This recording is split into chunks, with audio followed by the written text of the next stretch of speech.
Hi, this is Donald at Steam Bright Supply, and a lot of people don't understand how to make the quick disconnect on air duct cleaning tools and attachments connect. They always say, hey, it doesn't really go together.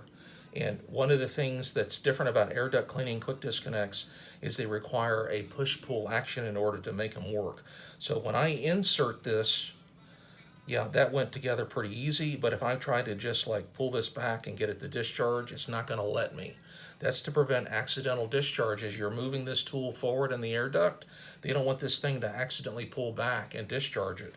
So you actually have to compress this part this way and this part this way, squeeze them together. Now once they're squeezed together, I can pull back on the collar and discharge it. So the same thing is true. If I pull back on the collar first and put this in, I can slide that forward. So it's then to be the opposite. So to get it off, I have to squeeze it together, pull back on it, and I can take it apart. To get it in, I'm going to do the same thing. I'm going to pull back on the collar, insert it all the way. While I'm holding it compressed, I can slide that forward, and that's going to lock it in place.